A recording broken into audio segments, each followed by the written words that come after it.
کہ جیسے ہی جمعے کے لیے روانگی ہو اس وقت غسل کیا جائے۔ پھر حضور نے یہ بھی فرمایا ہے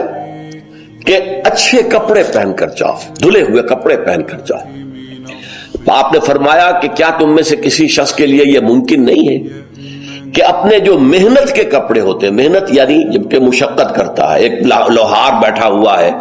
اور وہ بھٹی کے سامنے بیٹھ کر کام کر رہا ہے، تو پسینے آئیں گے اس سے، کپڑوں میں بدبو ہو جائے گی پسینے کی، پھر اس کے اوپر سیاہ داغ پڑے ہوں گے، میلے ہوں گے، تو یہ اس کا لباس ہے محنت کا۔ پھر یہ بھی فرمایا گیا کہ تیل لگاؤ، بالوں کے اندر تیل لگاؤ، دہن، اور یہ بھی فرمایا گیا کہ کوئی خوشبو ہے تو خوشبو لگاؤ۔ وہ سب کس لیے کہ جو ماحول ہو جمعے کا وہ معطر ماحول ہو، ایسا نہ ہو کہ پسینوں کی بدبوؤں کی وجہ سے طبیعت منغص ہو رہی ہو لوگوں کی، نہیں، بلکہ یہ کہ بڑا خوشگوار ماحول ہو، خوشبو ہو اس کے اندر،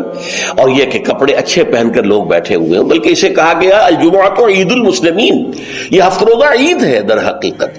یہ مسلمانوں کو عید کی طرح اسے جو ہے وہ منانا چاہیے، سیلیبریٹ کرنا چاہیے۔ جیسے عید کو آپ کپڑے جو ہے غسل کرتے ہیں، صبح کپڑے بدلتے ہیں، خوشبو لگاتے ہیں، پھر جاتے ہیں مسجد کو۔ پھر اسی میں ایک آداب میں سے یہ ہے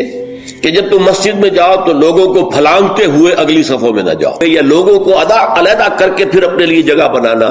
یہ جو ہے اس سے منع کیا گیا ہے۔ خاموشی سے جہاں جگہ تمہیں مل رہی ہے بیٹھ جاؤ، اور پھر اسی میں سے انصات ہے، خاموش رہو، گفتگو نہ ہو۔ یہاں تک کہ حضرت ابو ہریرہ سے یہ روایت ہے، ترمذی اور نسائی اور دوسری کتابوں کے اندر، ان رسول اللہ صلی اللہ علیہ وسلم قال اذا قلت لصاحبك یوم الجمعۃ انصت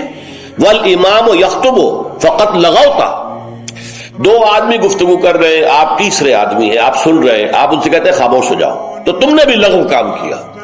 انہیں منع کرنے کے لیے بولنا بھی پسندیدہ نہیں ہے، خاموش اشارے سے کہہ دو، لیکن تم نے اگر آواز نکالی جبکہ امام خطبہ دے رہا ہے، امام کے خطبے کی طرف ساری توجہ، اس جمعے کی ساری حیثیت جو ہے وہ اسی خطبے کی وجہ سے، لہذا اس میں آپس میں گفتگویں کرنا، اس طرح کی چیزیں جو ہے وہ بالکل غلط ہیں، آداب جمعہ کے منافی ہیں۔